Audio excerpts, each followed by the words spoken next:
안녕하십니까. 더놓고 말합시다의 아나운서 함윤호입니다. 풀뿌리 민주주의의 근간인 지방의회가 부활한 지 올해로 31년째를 맞았습니다. 지난해 지방자치법이 전면 개정되면서 이달 13일부터죠. 지방의회 자율선거 권한이 크게 확대가 됐습니다. 자, 인사권 독립, 정책 지원 인력 확보 등으로 집행부에 대한 감시 견제 기능이 더 강화된 얘기인데, 그렇지만 전라북도 의회 청렴도 평가는 3년째 최하위점을 받았고요. 지방의원들의 자질 논란 계속해서 우리 지역 끊이질 않고 나오고 있습니다. 권한이 강화된 만큼 문제점들을 보완해 신뢰받는 의회로 거듭나도록 각고의 노력을 펼쳐야 되겠습니다. 자, 오늘 터놓고 말합시다에서는 지방의회 진정한 대의기관으로 거듭날까라는 주제로 함께하겠습니다. 지방자치법 개정안 시행 이후에 지방의회가 어떤 변화를 맞게 됐고 또 성숙한 지방의회를 위해서 어떤 노력들이 필요한지 함께 토론해보겠습니다. 오늘 방송은 사전 녹음 방송으로 진행하고 있습니다. 유튜브에서 터놓고 말합시다를 검색하시면 실시간 생중계를 볼 수 있고요. 다시 보기도 가능합니다. 많은 의견과 제보도 해주시길 바라겠습니다. 자, 그러면 토론에 들어가기 앞서 도민들은 지방의회 권한과 책임 강화에 대해 어떻게 바라보고 계신지 김세별 리포터의 도민 인서트로 함께 들어보시죠.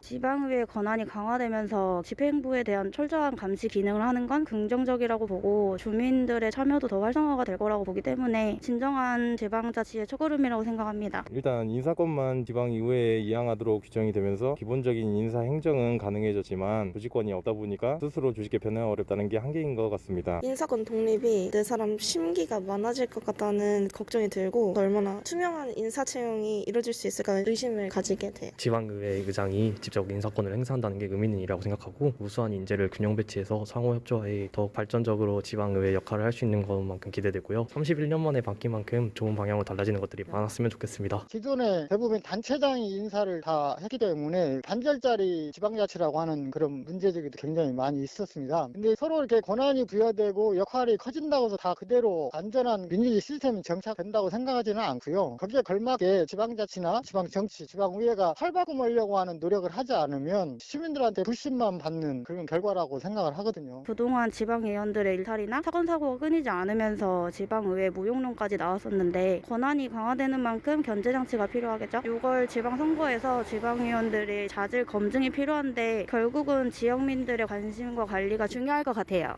네, 지방의회 권력과 책임 강화에 대한 도민들의 의견을 들으셨습니다. 오늘 두 분과 함께 토론해 보도록 하겠습니다. 먼저 전국 지방분권 개헌 국민행동 전북본부의 김택전 대표 나오셨습니다. 어서 오십시오. 네, 반갑습니다. 참여자치 전북시민연대 김남규 공동대표 나오셨습니다. 어서 오십시오. 네, 안녕하세요. 예, 자, 31년이라는 시간이 흘렀네요. 네.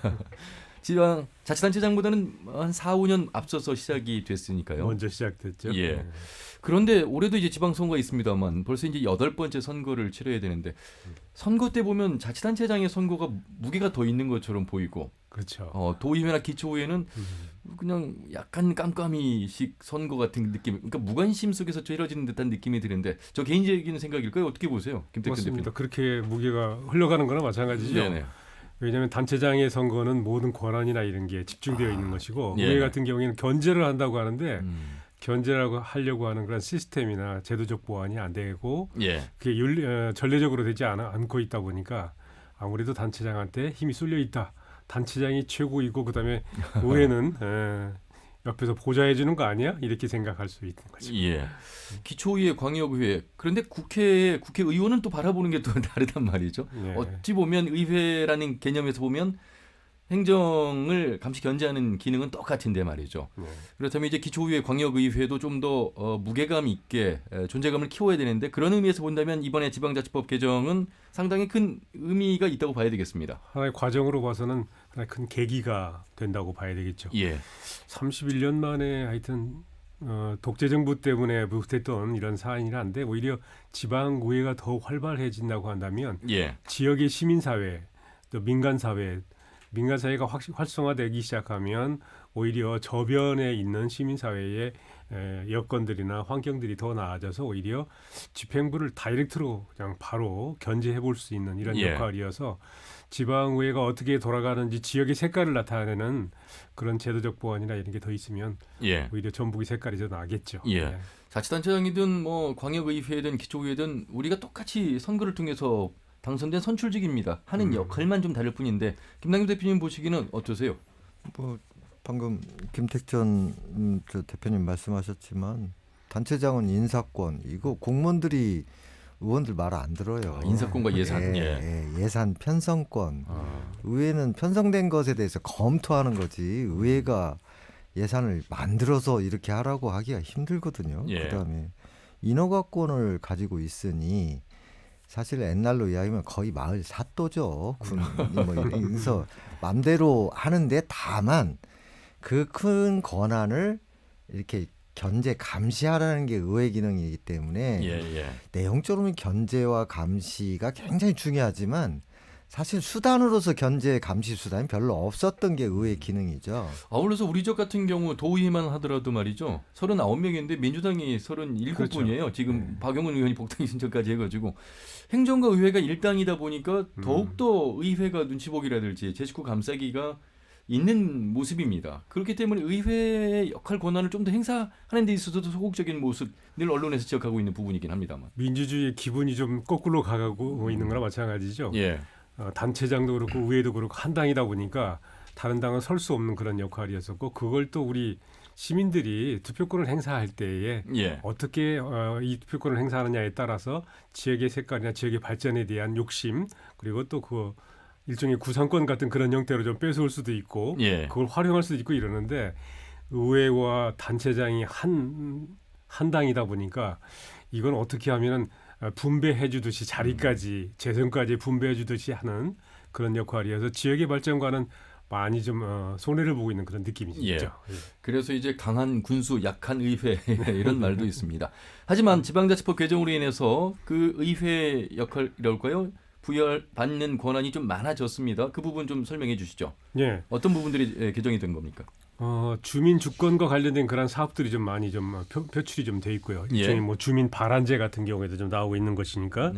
그다음에 이제 단체장 같은 경우에는 우리 저 인사권 정책 보좌관 그리고 이제 겸직 금지가 시행이 되고요. 그다음에 후원금 보급도 좀 가능해져서 조금 더 민주적인 사람들한테 좀 후원해주는 그런 역할들이 많고 또 그 중앙과 지방 간의 협력 관계에 대해서는 조금 더 정립이 될 수 있을 것 같아서 이번에 첫 번째 청와대에서 회의했었던 지역과 청와대 회의 같은 경우에는 오히려 이제 결정권이 있는 그런 회의가 되는 것이죠. 협의회 회의가 아니고 그리고 책임성과 투명성이 더 확보되어서 오히려 이 이후에 의회에서는 시군의회도 마찬가지지만 자체적으로 시군의회와 시민들 간의 연결 고리를 어떻게 연결해 주느냐에 따라서 나는 지방자치와 시민자치의 시작으로 볼 수 있는 것이어서 사업을 어떻게 문호를 좀 열어주는 의회가 있으면 그 의회 같은 경우에는 상당히 진보적이라고 볼 수 있는 것이죠. 여러 가지 주민주권 구현하는 부분부터 시작해서 책임성, 투명성 확보 그리고 가장 눈에 들어오는 거 바로 이제 인사권과 정책 보좌관. 그동안에 의회가 이제 늘 목소리 냈던 게 그런 거잖아요. 의회 사무처가 있습니다만 행정에서 지원을 받는 상황이었고 하지만 이번 경우는 이제 이 사무처의 직원이 이제 인사권을 바로 이제 의회가 갖고 있고 아울러서 이제 보좌관이 없어서 늘 힘들다 뭐 이런 한계점 말씀들 해주셨는데 그런 부분들이 많이 보완이 되고 있습니다. 그럼에도 불구하고 도의회 또는 기초의회 좀 더 제한하고 싶거나 더 잘 했으면 하는 바람 속에서 좀 말씀을 해주신다면요.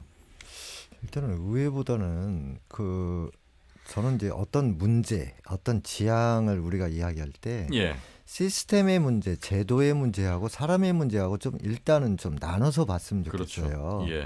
그러니까 시스템도 문제고 사람도 문제일 수도 있고 시스템이 문제여서 사람이 그 안에서 할 수 있는 행동 반경이나 어떤 이 활동 반경이 다를 수도 있고 등등.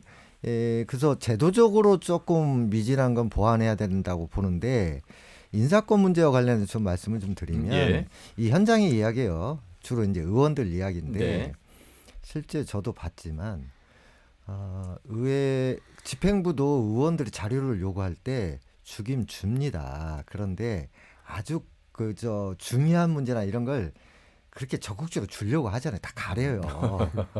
빼고 주고 그다음에 그걸 그러면 의원들이 뭐 소리도 치고 요구도 하는데 도와줄 사람이 의회 사무처 직원들이잖아요. 그렇죠. 근데 이 사람들은 나중에 결국에 집행부로도 왔다 갔다 하고 자기 그 근무에 대한 평가를 통해서 승진이라든지 점수를 매기는 사람이 이 단체장이란 말이에요. 집행부에 있어요. 그러니까 여기서 무리하게 의원들을 위해서 이 의정 활동을 위해서 일하다가 개인적으로 자기가 손해볼 일을 하지 않겠다는 게 쉽게 말하면 말을 안 들어요.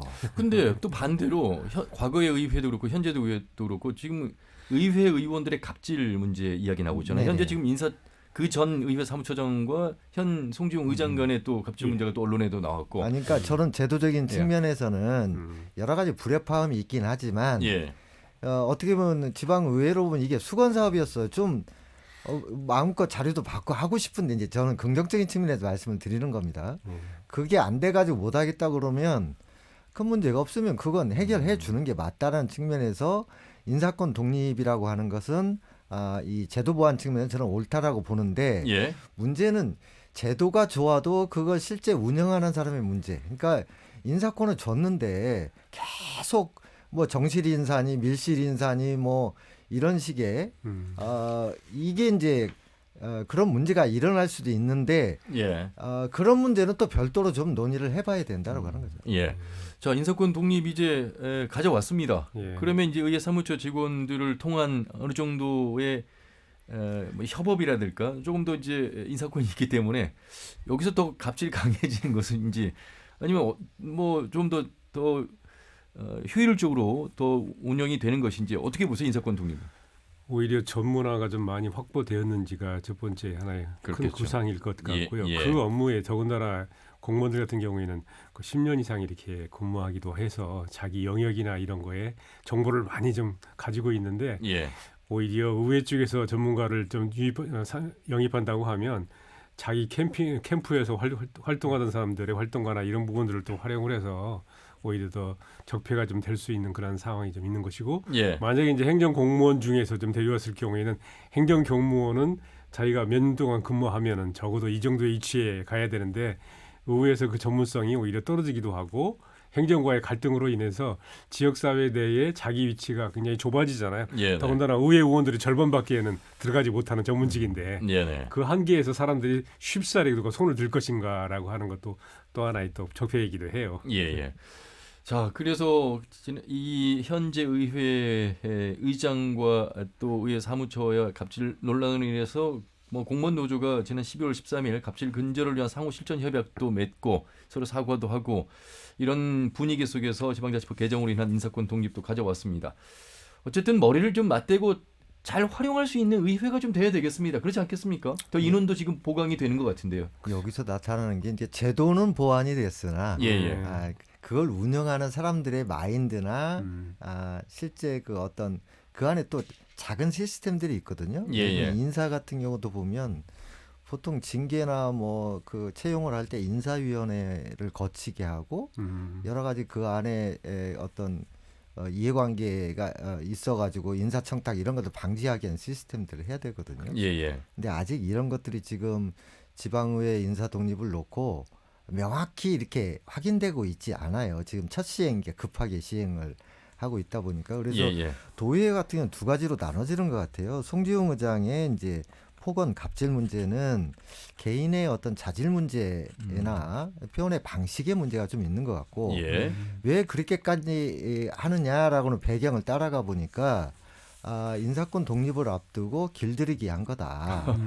뭐 이게 이제 그 도청 쪽에서 나오는 이야기고요. 근데 그나마도 사실은 리더십의 문제죠. 사실 좀 마음에 안 들고 무슨 문제가 있다면 정무적으로 정치적으로 이걸 부드럽게 해결하는 것도 이게 리더십의 문제인데 그래서 이제 자질이나 품성의 문제를 이야기하는 거고요. 또 하나는 뭐 이번에 계속 또 들리고 있는 말이 연말에 도의 6급 직원 3명을 본인 의사를 묻지도 않고 집행부로 이렇게 쫓아냈다라는 식의 이야기 나오는데 예를 들어서 이런 이야기가 나오면 우리는 이런 인사 시스템에서 이렇게 해서 이렇게 한 거지 이게 아니다라는 해명들이 나와야 되는데 안 나온단 말입니다. 그건 아직도 인사권을 두고 좀 거칠고 미숙하게 이렇게 진행되는 점이 있기 때문에 이런 이야기 나온다고 보는 거고 다시 말씀드리면 해명하고 시스템 만들어가고 이런 걸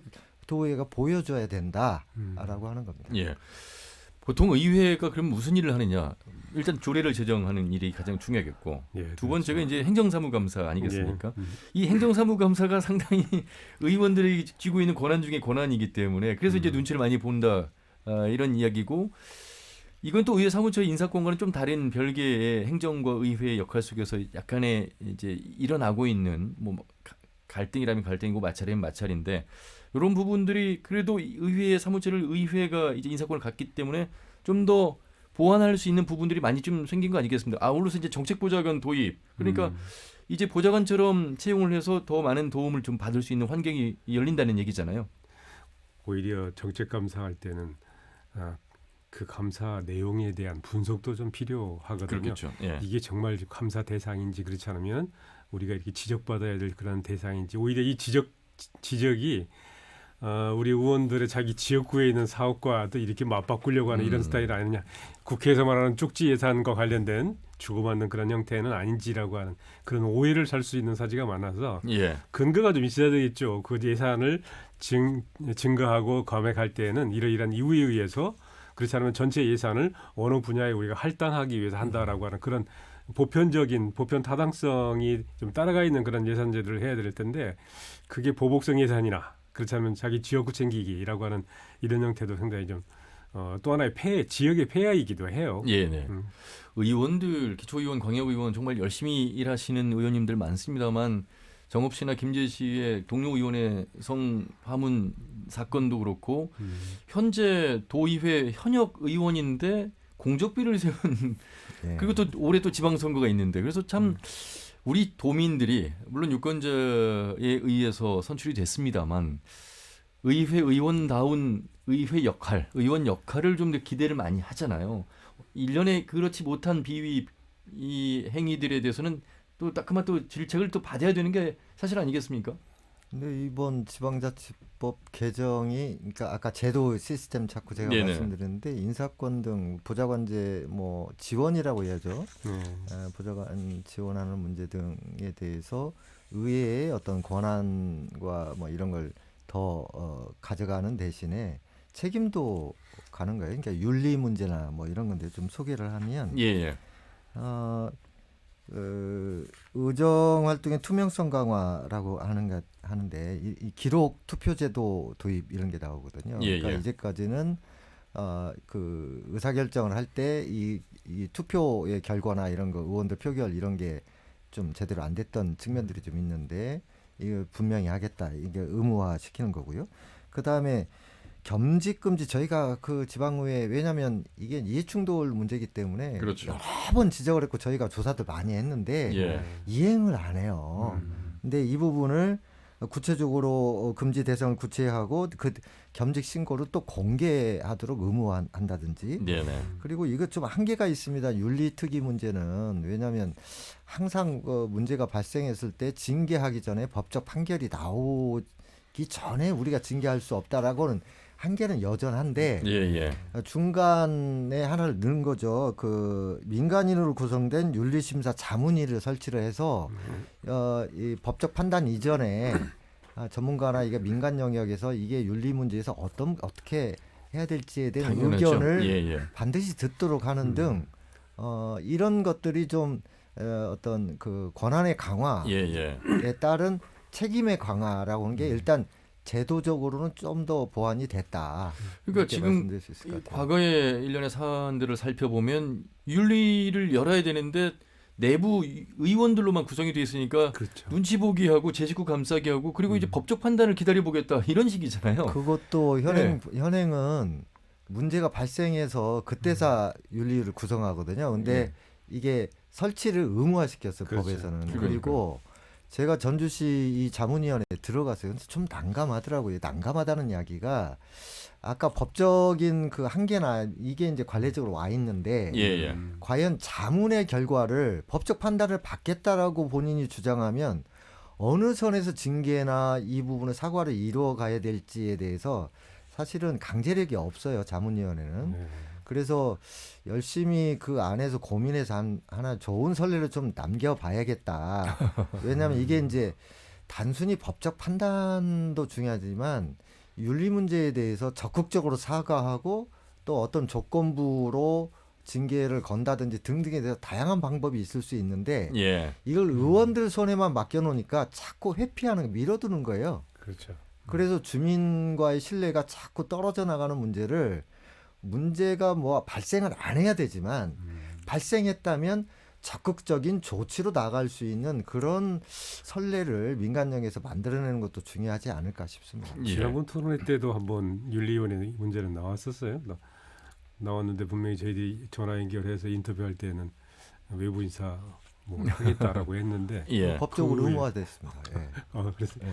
근데 그 이후에 달라진 건 없더라고요. 그러니까 만약 말씀하신 대로 자문이에요. 예, 네. 자문만 해주면 됐지 그 다음에 결정 판단은 당에서 알아서 하겠다라고 하는 그런 형태였어요. 잘해서 윤리위원회가 열리는 게 아니잖아요. 문제가 네. 발생했고 말 그대로 윤리적으로 문제가 있기에 그렇죠. 윤리위원회를 구성하라고 한 것이고 거기에 대해서는 표결에 붙인다든지 뭐 국회의원 의견 제명 의견안 같은 걸 하지 않습니까? 예. 그렇기 때문에 기초의회든 광역의회든 그 부분들을 해야 되는데 이게 이제 한 당의 일당의 어떤 뭐 독점 구조로 이루어지고 있기도 하고 바로 이제 그런 부분들에서 한계점을 또 이야기를 늘 합니다만 어쨌든 그것이 바로 잡는 것이 의원들의 다시 서는 그 길일 텐데 그런 모습을 어느 지자체에서 의회에서도 본 적은 없습니다. 우리가 이렇게 제도의 한계인데요. 저는 이런 효과도 있다고 봐요. 예를 들면 제명은 어렵지만 예를 들면 출석 정지를 자문을 했어요. 근데 법적으로는 지방원들이 윤리특위를 열어가지고 이건 법적 문제가 있기 때문에 당장 징계를 내릴 수 없습니다라고 하겠지만 자문 결과가 그렇다면 정치적 압박을 엄청 받는 거예요. 예. 그렇죠. 그래서 이게 이제 당장 법적인 징계 내지는 윤리특위에서 징계를 내리냐 안 내리냐 이전에 정치적인 어떤 판단을 예. 그런 그 페널티를 이미 받는 거기 때문에 예.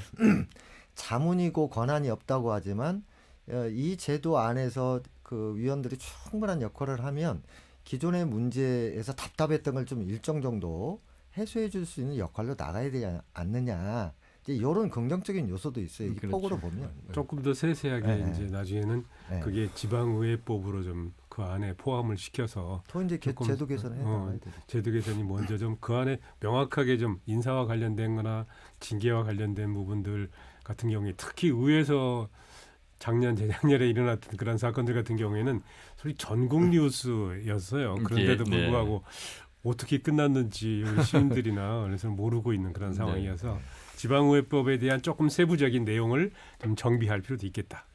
예. 자, 인사권 독립 이야기를 좀 해봤고요. 이번에는 이제 국회의원 보좌관처럼 입법 활동을 도울 전문 인력도 뽑게 됩니다. 자, 전문성이 강화될 수 있겠습니다. 하지만 우려하는 부분은 뭐 보좌관 정도로 취급해 사적으로 유용할 우려도 있다. 이 이야기가 나오고 또 자기 사람 심기 가능성도 있어서 이 부분은 잘 살펴봐야 된다. 이런 이야기들이 나오고 있습니다. 김택춘 대표님. 예. 여기에도 제도적인 문제가 좀 나오는 거죠. 예. 의회에 지금 한 20명 정도 되는 이 인원을 가지고 각 부서마다 전문가별로 배치한다고 하는 게 여간 어려운 상황은 있는 건 사실이거든요. 그래서 아까 국회의원 보좌관 같은 그런 역할에 있는 사람들이 공모를 할 것이고 또 내용들이 보면 자기가 학교에서 전공했으니까 이 분야에 대해서는 오히려 더 전문가 아니냐라고 했을지 몰라도 이게 경륜이 좀 쌓여야 되고 경험이 좀 쌓여야 될 텐데 그렇지 않고 바로 공무원들을 상대하고 또 의원들한테 그 질의서나 내용들을 좀 밝혀서 준다고 하는 게 어느 정도 시간이 지나지 않는 전문가 아니고서는 상당히 좀 어려운 점이 있죠. 오히려 의회 내에 전문가 보좌관들을 좀 교육시키는 그런 시스템이나 이런 게 좀 있어서 꾸준히 그런 전문성을 좀 확보해 나가는 내용들을 채워주는 이런 것들도 또 하나의 방법이기도 하죠. 예. 지금 그러면 기초의원 2명당 1명꼴로 정책 지원 전문 인력이 확대되는 겁니까? 내용이 어떻습니까? 네네네. 의원 2명당 1명 이렇게 돼 있고 개인 보좌관제로 전락할 우려가 있어서 시민사회에서는 이제 그런 부분에 대한 문제제기를 강하게 했었던 거고요. 지금도 전문위원이 있어요. 그래서 그렇죠, 있죠. 지원을 하고 있는데 이를테면 뭐 그런 숫자도 좀 늘리겠다라는 의미로 해석됩니다만은 저는 개인적으로 지방의원들이 이 정책 지원 뭐 전문 인력이 없어서 전문적인 어떤 의정 활동을 못하겠다라고 하는 것은 저는 이해를 좀 하고 싶지가 않습니다. 왜냐하면 이 정책 지원이라는 게 전문 영역에 깊이 어떤 조례를 만들고 할 때는 그 예를 들면 그 법률적 어떤 검토가 필요하고 전문적인 용역이 있기도 해요, 영역이.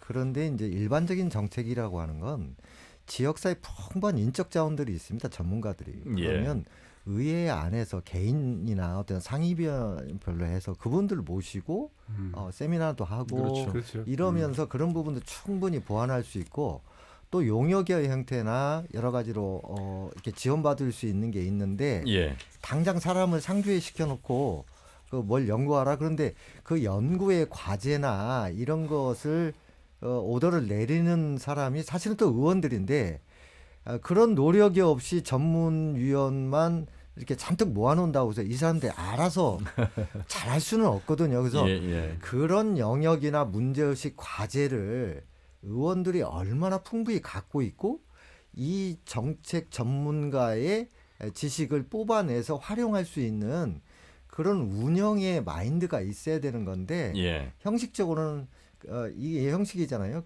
이런 게 없어 우리가 제대로 못하겠다라고 하는 건 약간 저는 동의할 수 없는 지점입니다. 사실 기초의원들 가운데는 뭐 5선, 6선, 7선 하시는 분들도 계시잖아요. 그 정도 하셨으면 의회 전문가죠. 의회 전문가가 이미 되셨어야 되고 그리고 또 동일한 지역구 안에서 다선 의원이란 말이죠. 뭐 또 지역의 대학도 활용하면 좋죠. 예. 지역의 대학에 있는 지역 대학하고 지역 사회가 연결되지 못한다고 하니까 지역 대학 자꾸 한양으로 간다 이렇게 그러고 있는데 지역 대학이 오히려 우리 교수님들이나 전문가분들을 어떻게 배치시켰냐에 따라서 오히려 이 전문가들보다도 더 세세하게 접근할 수 있는 영역들이 있는 바람이 거죠. 있다면 지역사회가 경제적인 측면이나 지금 뭐 디지털 내지는 비대면 사회로 가면서 사실 연구해야 될 게 많아요. 맞습니다. 포스트 코로나 그러니까 코로나 이후에 지역사회가 전국적으로 또는 세계 경제 안에서 어떤 경쟁력을 갖춰야 되느냐라고는 전략적 측면에서는 사실 공부해야 될 게 많고 또 의원들이 당장 그걸 정책이나 조례로 가지고 가지 못한다고 하더라도 그런 역량 축적이 필요하거든요. 그래서 저는 전문가 영역을 단순히 의원의 정책 보좌라고 하는 측면에서 그런 게 아니라 지역의 전략이라고 하는 각각의 지방 자치 정부의 그 전략을 연구하는 영역도 그 긴 흐름에서 호흡해서 그런 부분도 연구 과제로 자꾸 가져가면서 이렇게 폼을 좀 늘려가야지 당장 내가 무슨 조례 만들고 뭐 하는데 당장 급한 일, 단기적인 일에만 정책 역량을 활용하는 건 너무 미시적인 거 아니냐 이런 생각을 합니다. 사실 일하고 싶은 의원 또 일을 잘하고 싶은 의원들이 해야 될 일이 많습니다. 그리고 그렇게 어렵지 않고요. 그러니까 대학과 연계해야 된다는 말씀 해주셨습니다만 지금 뭐 저출산으로 인한 학령 인구 감소에서 우리 지역 벌써 대학 충원을 못 채우고 있는 그런 현실 속에서 특히나 지역의 소규모 통폐합들은 이제 학교 하나가 살기 위해서는 사실 교육청 힘만으로는 안 되거든요. 지자체와 지방의회가 같이 협력하고 공동체를 만들어가는 그 기능들이 살아 숨쉬어야 되는데 그런 의미에서 본다면 의회가 할 수 있는 건 단순히 교육청의 예산만 감시하는 것이 아니라 견제하는 것이 아니라 협업할 수 있는 구조가 상당히 많은데 이럴 때 바로 기초의원들의 역할이 굉장히 필요할 것 같아요. 우리 지역에 참 급한 문제도 있었잖아요.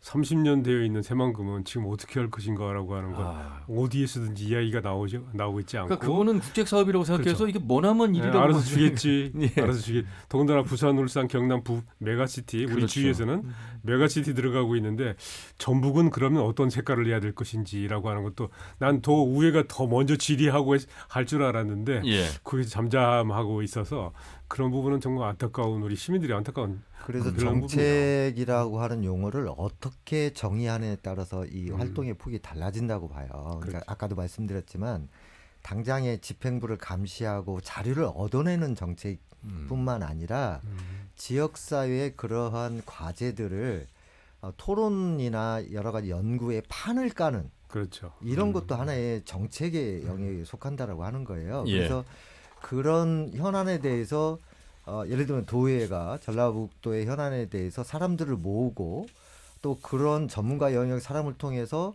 새로운 사례도 발굴해내고 그러니까 자기가 모두 알아가지고 처리하는 게 아니라 그분들이 들어와서 지식과 지혜를 모으는 이런 그 자리를 만드는 것도 정책이거든요. 이제 그렇게 좀 저는 폭넓고 전략적인 어떤 정책 영역으로 기왕에 이런 제도가 도입된다라고 하면 그런 마인드를 그렇죠. 가지고 접근했으면 좋겠어요. 그리고 우리 유권자가 도민이 가장 가까이서 만날 수 있는 분들이 기초의원이에요. 예. 그래서 사실 기초의원들이 상당히 많은 지역의 현안에 대한 민원을 들어요. 그 민원을 해결하면서부터 공부가 될 것 같고 그럴 때 이제 잘 활용할 수 있는 방안이 될 수 있겠다 이런 말씀을 드리면서 시스템과 사람이 함께 바뀌어야 되는 부분을 김남규 대표님께서 강조를 해주셨습니다. 자, 오늘 지방의회 진정한 대의기관을 거듭날까라는 주제로 함께하고 있습니다. 참여자치 전국 10년대 김남규 공동대표 그리고 전국 지방분권 개헌 국민행동 전국본부의 김택천 대표 함께하고 있는데요.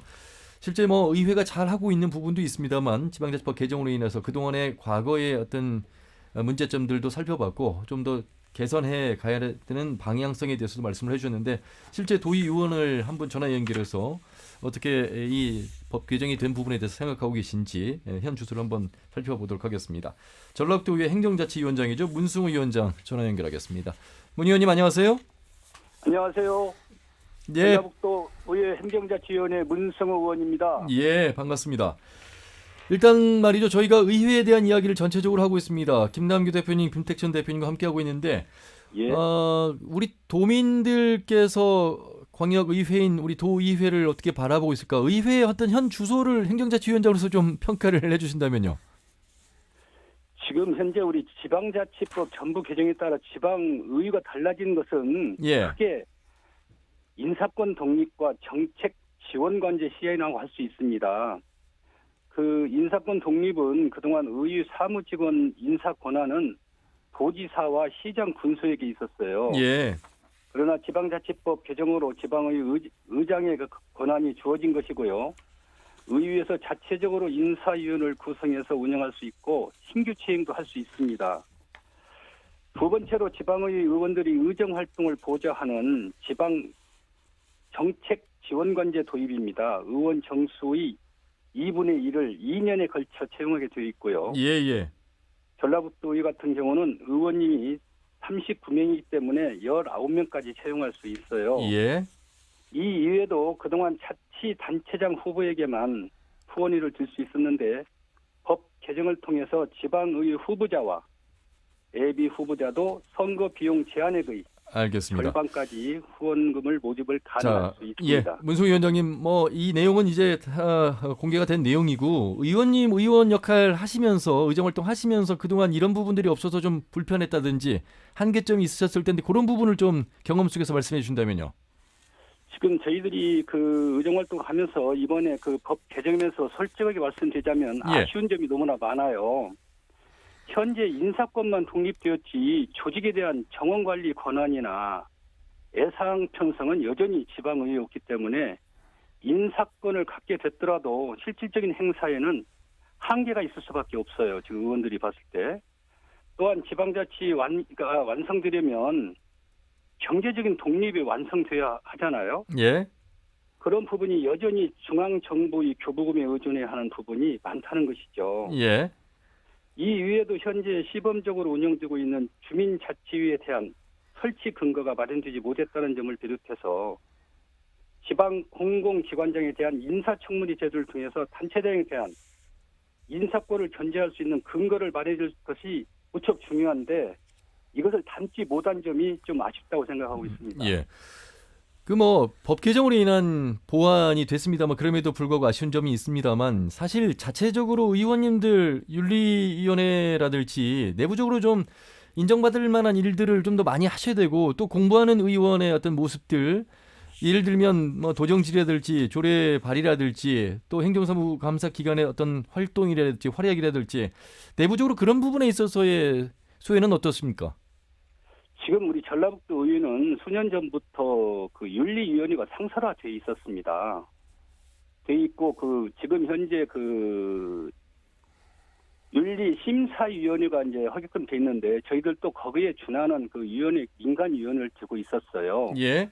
그리고 이제 지방 의원님들이 많이 있다 보니까 뭐 어느 부분은 일탈하는 의원들도 계시지만 또 그 이외에 많은 지방 의원들이 각 지역에서 열심히 하고 있다는 것을 그렇죠. 좀 알아주셨으면 하는 바람입니다. 예.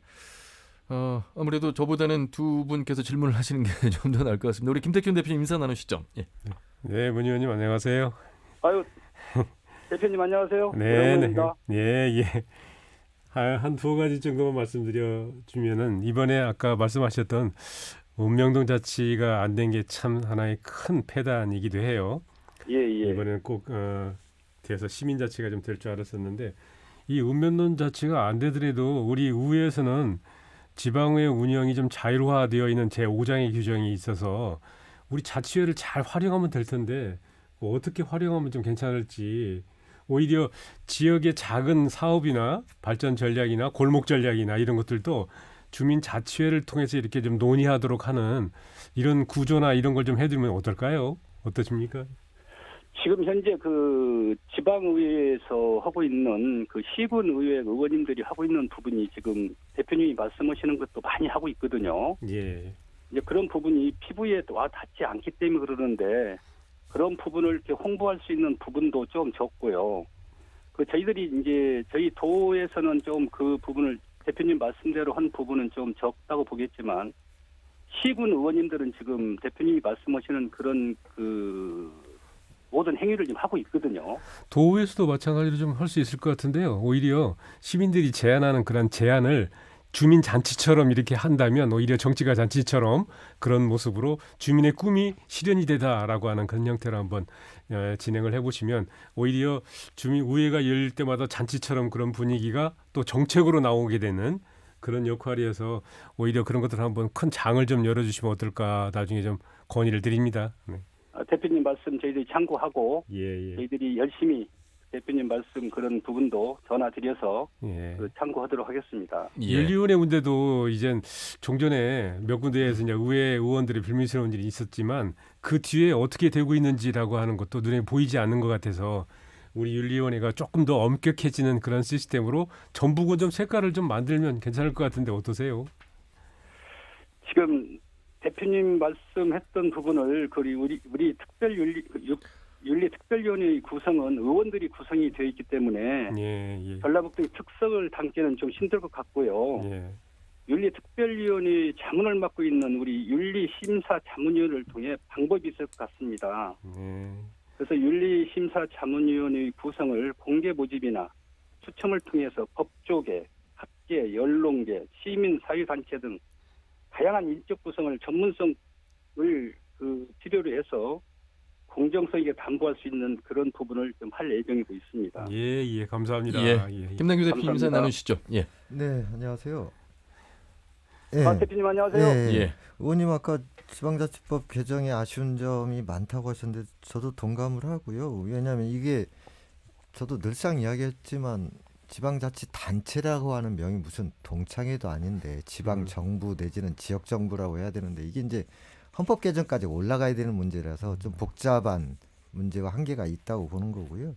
예. 어쨌든 뭐 길게 말씀드리기 어렵지만 좀 부족한 법 개정이 부족한 점이 많다는 건 공감을 하고요. 제가 두 가지 정도 질문을 좀 드리고 싶은데 하나는 저도 의원님들 윤리 문제나 이게 더 이상 이야기하고 싶지가 않아요. 하도 이제 빈번했고 또 열심히 하고 좋은 것보다는 그 윤리 문제라는 안 좋은 기억들이 자꾸 지방의회에 대한 인식을 깎아먹기 때문에 그런데 어쨌든 신뢰 문제, 윤리 문제의 회복을 위한 어떤 의회의 정확한 어떤 노력 이런 것들이 필요한데 이게 이제 인사권 독립하고도 또 이렇게 그 걸친 문제가 좀 있는 것 같아요. 그러니까 인사가 투명성이라든지 여러 가지 잡음이 안 나게 공정하고 투명해야 되는데 벌써 도에 잡음이 나오고 있잖아요. 그것에 대한 어떤 그러니까 보통은 인사위원회 시스템이라든지 인사 사전 예고제라든지 여러 가지를 도입해서 이런 부분에 대한 공정성, 투명성들을 유지하고 있는데 인사권에 대해서 도에는 어떤 장치를 가지고 있나요? 지금 그 대표님께서 말씀했듯이 밀실 인사나 뭐 인사 청탁 등 인사의 투명성에 대한 지금 걱정하시는 분이 지금 대표님도 그런 분이시잖아요. 네네. 그 지방자치법 개정에 의해서 의원들도 이제는 저희들이 지금 인사위원회를 지금 구성하고 있습니다. 누가 의원들로 구성되나요? 아닙니다. 아까도 잠깐 말씀드렸지만 학계, 법조계, 시민단체 여러 외부 인사까지 포함해서요. 그렇습니다. 외부 의원들은 안 들어갑니다. 네. 그래서 이제 그 부분을 해서 그 모든 인사는 새롭게 구성하고 인사위원회가 거치게 되는데 일단 구성은 민간인들이 전문가로 해서 공개 채용을 할 계획을 하고 있어요. 현재는 구성돼 있나요? 이번 인사위는? 아직 지금 구성이 그러죠? 안 돼 있습니다. 예. 지금 현재 인사는 하고 있는 단계에 됐다고 네, 생각합니다. 이제 이해가 갔습니다. 예. 예. 그래서 저희들이 지금 이번 인사까지는 거의 그 집행부에서 했습니다. 저희들이 1월 13일 그 시행이 됐기 때문에 그 시군, 우리 전라북도나 시군이 인사는 1월 13일 전에 다 끝났습니다. 그래서 앞으로 인사가 이제 하반기, 상반기가 끝날 때 정도 그 인사가 이제 있는데 그때는 이제 전라북도 의회나 시군 의회에서 인사를 할 걸로 생각하고 있습니다. 네네. 제가 이해하는 것도 뭐 단체장하고 의회하고 뭐 인사 협약 정도에서 초기 단계 아직 시스템이 갖춰지지 않았기 때문에 그렇게 진행하는 걸로 알고 있고, 아까 말씀해주신 인사위원회 구성 등에 이런 부분에 대해서는 좀 공개적으로 좀 한번 앞으로 계획을 쭉 한번 발표를 언론에 해주셨으면 좋겠다는 말씀을 좀 드리고 싶고요. 또 한 가지 질문은 예. 아까 그 김택전 대표님도 그렇지만 주민자치에 사실상 주민자치. 기초로 내려가면 지방원들이 다 반대하고 있거든요. 왜냐하면 예. 권한이 겹친다는 등 솔직히 말하면 정치적 경쟁자를 키워내가는 과정으로 이해하고 있는 측면들이 많아요. 예, 그래서 그렇습니다. 예를 들면 뭐 전주시를 비롯해서 제가 여러 군데 방문을 하고 이야기를 해봤지만 가장 이걸 반대하는 분들이 지방의회 의원들이고, 저는 도의회 같은 경우는 그 지방자치법 개정에 따른 이런 정책도 일부 제가 그 행정자치 쪽에서 봤거든요. 예. 도의회. 근데 시행이 안 되고 있는 측면이 좀 있어서 조례라든지, 예를 들면 시범 실시는 법이 아니어도 할 수 있는데 시범 실시 지원 조례라든지 또는 그런 연간 계획을 통해서 지방 기초 단체가 이렇게 할 수 있도록 좀 이렇게 촉구하고 안내하고 지원하는 이런 조례의 필요성도 있어 보이는데, 혹시 그런 고민을 좀 해보셨나요? 아니, 대표님 말씀에 동의합니다. 그리고 이제 이 부분이 이제 자치단체에서 이제 홍보를 좀 많이 해줘야 되는데 이걸 지금 우리 도민들이나 국민들이 지금 모르고 있는 것이 상당히 많습니다. 그래서 이제 저희 의회에서도 이제 대표님 말씀대로 그런 부분도 법이 바뀌었기 때문에 새로운 그런 집행할 수 있는 그런 진행 과정을 이제 앞으로는 할 계획을 하고 있습니다. 관련해서 고민 좀 많이 해주세요. 예, 대표님 잘 알겠습니다. 네, 문승우 위원장님 말씀 잘 들었습니다. 고맙습니다. 감사합니다. 네, 전라도의회 행정자치위원장인 문승우 의원과 말씀 나눠봤습니다. 자, 대표님 6월 1일은 이제 전국 동시지방선거 민선 8기 선거가 있습니다. 이제 대선 전국 속에서 지금 뭐 지방선거 열기는 아직 뜨겁지는 않습니다만 이미 물밑 작업들은 이루어지고 있습니다. 아울러서 우리 지역의 민주당으로의 다시 복당 또 입당이 지금 일괄적으로 지금 거의 뭐 이루어지고 있는 과정 속에서 또 쏠림 현상.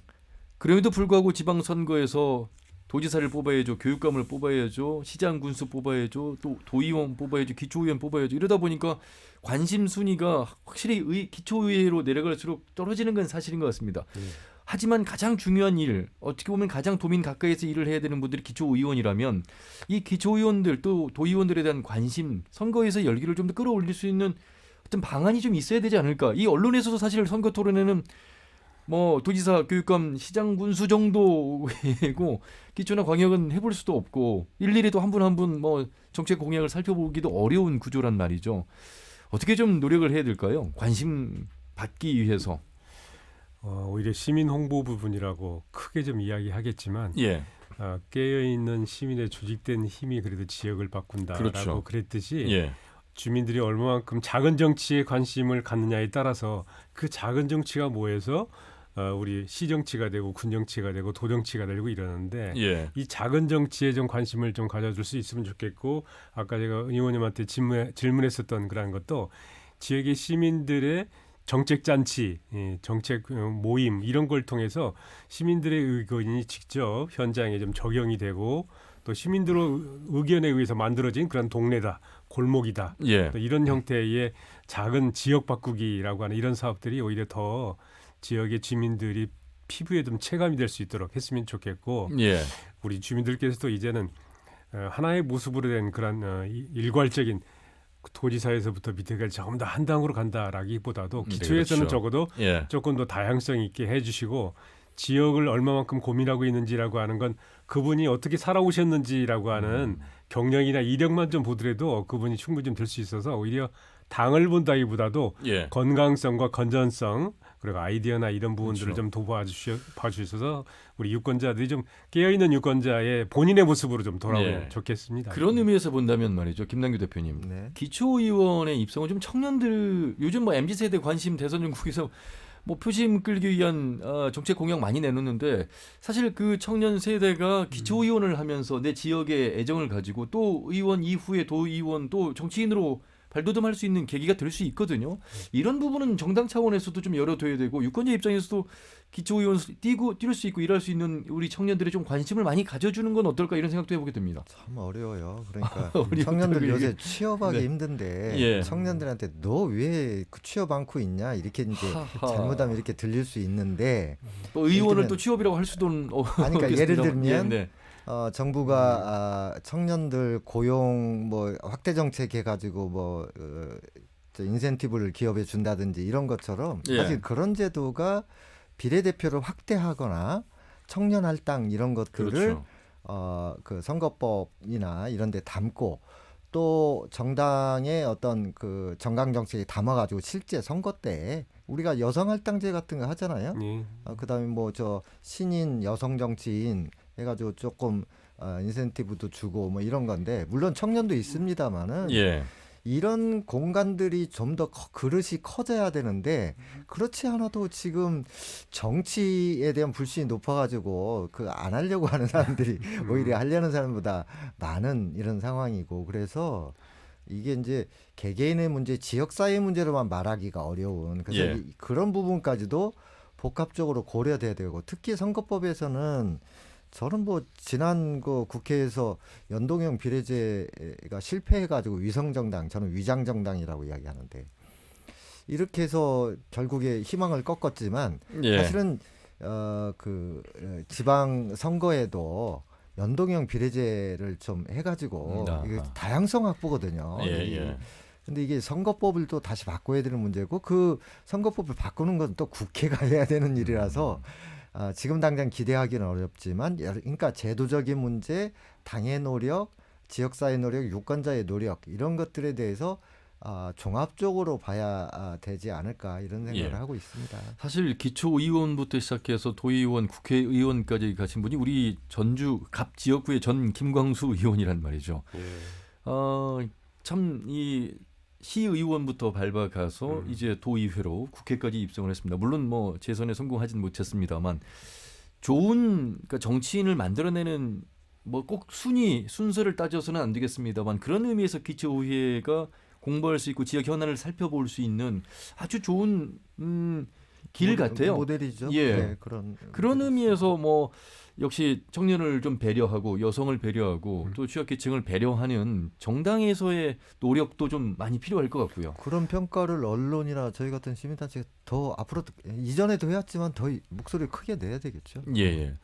아울러서 다선, 5선, 6선, 7선 하고 있는 현상에 대해서 이제 뭐 여러 이야기들이 나오고 있습니다. 국회의원뿐만 아니라 지방의회까지도 3선 연임 제한 뭐 이런 이야기도 예. 나오고 있는데 이 부분은 어떻게 보세요? 열심히 일하시는 의원님들이 뭐 다선하는 건 바람직하겠습니다만 한 지역구에서 한 당으로 계속해서 뭐 5선, 6선, 7선한 모습에 대해서는 어떤 평가를 내려야 될지. 본인이 경험을 쌓았다라고 이렇게 이야기하실 수도 있어요. 그러나 예. 우리 지역에서 가장 큰 조직이라고 하는 행정조직 같은 경우에는 왜 순환보직을 했었는지라고 하는 것도 하나의 큰 사례이기도 하기도 하고 예. 특히 의회의원 같은 경우에는 우리 지역에서 꼭 아까 위장정당이라고 말씀하셨던 이런 것보다도 오히려 적절하게 의회가 우리 지역에 맞는 본인들의 13579 같은 여성 후보였었잖아요. 예. 그게 이제 제도화로 처음에 정착되기 전에는 우리 정당은 여성 후보를 이렇게 내겠다라고 선언하고 냈고 제도에 없어도 했듯이 나는 지역의 의원들 같은 경우에 우리 청년 젊은 사람들이나 다양성을 가지고 있는 사람들을 예. 어떻게 공약화해서 꼭 법이 있으니까 그렇게 했다라기보다도 그 법을 넘어서는 일종의 저항 정신과 발전 정신으로 그런 것들을 활용한다고 한다면 예. 지역에 좀 말썽이 많고 문제가 있었던 그런 사람들과 그런 정당들도 이런 제도를 통해서 우리도 정말 지역에 기여할 수 있는 여건이 되겠다라고 해서 사람들이 더 모이는 정치가 되지 그렇죠. 않을까라고 하는 것이죠. 예, 제가 뭐 특정 다선 의원을 대상으로 해서 말씀드린 건 아니고 그런 삼선 연임 제한이라는 논의가 이루어지고 있어서 그 말씀을 드린 겁니다. 예. 현실적으로 삼선 제한이 국회의원들 스스로 그걸 예. 법으로 만들 수 있을까 좀 의심스럽습니다만은 이제 우리가 흔히 일상생활에 오죽하면 뭐 이런 표현을 쓰잖아요. 네네. 그게 하다가 표현이 어려울 때 그 함축적으로 하는 말이 오죽하면 뭐 이런 표현을 씁니다만은 예. 삼선 연임 제한이 오죽하면 나왔을까? 즉 다선 의원 중심으로 해서 이를테면 파벌 정치 내지는 대략 보면 우리 지역이 저 초재선 의원 위주로 다선이 많이 없잖아요. 그러니까 네네. 역으로 어떤 평가가 나오니 다선 중진 정치인 없어서 우리가 좀 정치적으로 좀 정치력이 이렇게 약하다. 이렇게 되고 있는데 사실은 우리는 변화를 계속 추구해온 거죠. 근데 이 다선 의원 중심의 어떤 국회 정당의 운영으로 해서 우리가 피해를 보고 있는 거고 예. 전체적으로 보면 고인물은 썩게 돼 있어요. 그러니까 다 아는 것처럼 생각하는 거예요. 시민의 목소리, 유권자의 목소리 듣기보다는 그동안의 정치 경험과 경력을 가지고 이분들이 시대의 흐름보다는 자기가 다 아는 것처럼 해서 오히려 정치적 걸림돌이 예. 되고 있는 부분. 그래서 오죽하면 삼선 연임 제한이 나왔겠는가. 예. 뭐 이렇게 말씀을 좀 드려보겠습니다. 알겠습니다. 자, 마무리 발언은 우리 김택천 대표님께서 우리 도민들께 청취자분들께 한 말씀 해주시죠. 1월 13일 날 지방자치법이 전면 개정됐다고 해서 발표를 했는데 예. 그래도 KBS만이 유일하게 그걸 이슈화시켜 주셔서 감사하고 예. 자치가 얼마만큼 지역의 발전을 위한 토대가 되는지라고 하는 것이 중요해서 나는 시민민주주의나 지역민주주의가 이런 작은 자치를 통해서 전북을 바꾸고 우리 지역을 바꿔내가는 그런 시작이 되기를 진정으로 바랍니다. 예. 의회가 해야 할 역할, 그 기능, 견제와 감시 그 이상을 할 수 있는 지방자치법이 개정이 되었습니다.